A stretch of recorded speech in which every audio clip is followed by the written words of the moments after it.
Welcome back to Breslov campus. Just some insights in a bit of Kabbalistic ideas that Rabbi Nachman expounds upon. One is this idea called the 370 lights, the Shin Ein Nehorin. There's this concept that a Jew is ready to reach higher levels, transcendent levels, and in the Kabbalah they're called the light of the countenance, the Or HaPanim, and they turn out to be numerically equal to 370. This is a holy name called El, Kel, Aleph Lamed. When it's spelled out, Aleph Lamed, that's Aleph Lamed Pei, and then you have there the Lamed, Lamed Mem Dalet, and then times 2, because there's two connections to Kel on the face, because the word for face in Hebrew is always in the plural.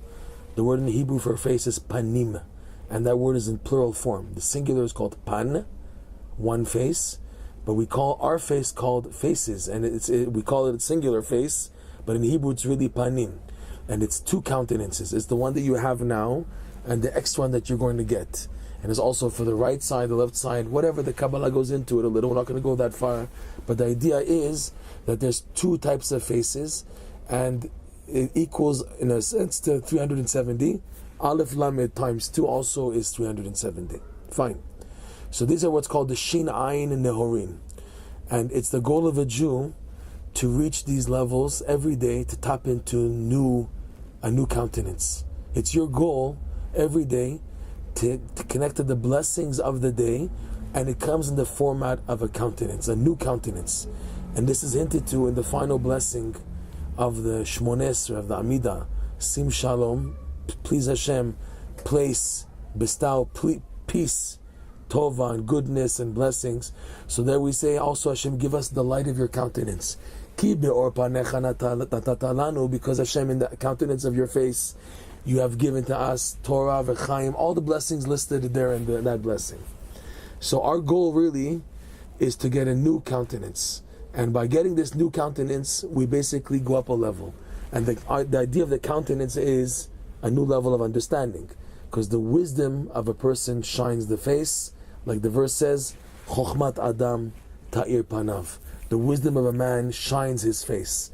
So when we say the light of the face, we're basically referring to newer levels of intellect. In other words, again, it's up to you. It's your mission that today should have newer development of understanding in life. That you should reach a higher level. Now the problem is, the Arizal writes, that countering this is an evil type of spiritual moth, M-O-T-H, which in Hebrew is ash, ayin shin. There's a type of a moth who tries to eat away at a person's new level of accomplishment. You are trying to connect to the 370 lights, which is the gematria, the numerical value of 370, but there exists this type of evilness called a moth, which is the exact same number. Also, it's ash, ayin, shin, which is 70 plus 300 backwards, 370 also, who's trying to eat away. So what to do?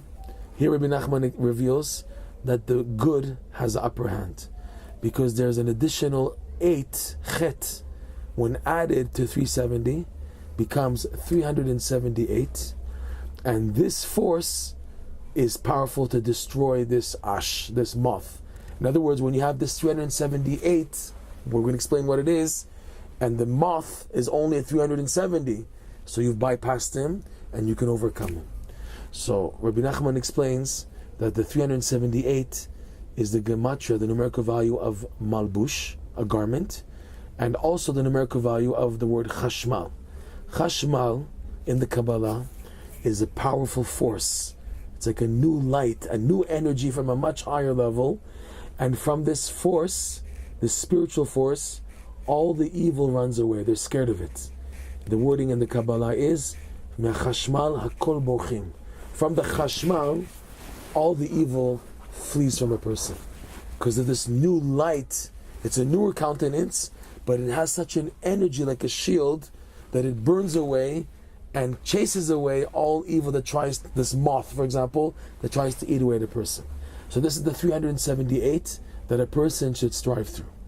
So what's amazing is that Chanukah is exactly 8 days. The gift of Chanukah is lighting these 8 days candles. It gives us this energy also to have this chashmal. Every day we're trying to reach the Or Panim, the new countenance, the 370, every day. And every day the evil side tries to steal it from us. Chanukah is a gift that we're given 8 holy days to shine into the countenance we're trying to get every day in our davening, in our learning, the newer levels of understanding. It shines in this 8, the number 8, to make a person have the level of a chashmal, and thus you have now something which cannot be taken away from the evil side. The ash, the moth of impurity, cannot come away to take. This may have been a bit deep, this class of ideas of the concepts of Kabbalah, but the message is clear that the good has the upper hand, and the gift of Chanukah is enlightening a person with the light to reach a higher level, above their level also, as a gift. That's the 8 days of Chanukah, in order to subdue enemies, which itself was the miracle of Chanukah. Like we said in the Al Nisim, that Hashem, you gave the weak, the strong in the hand of the weak, the wicked in the hands of the tzaddikim, the impure people in the hands of the pure people, the ones who are evildoers in the hands of those who are learning Torah. Always the weaker had the upper hand in the Chanukah miracle. This is what is expected of us to take from Chanukah, to feel re-energized, re-strengthened, and not to be afraid of the evil in the world, from it trying to convince us that we have the lower hand and we're insignificant and we won't make it. Rather, we get that gift of the 378, the chashmal, this energy to be strong, to start again, and to win, B'ezrat Hashem.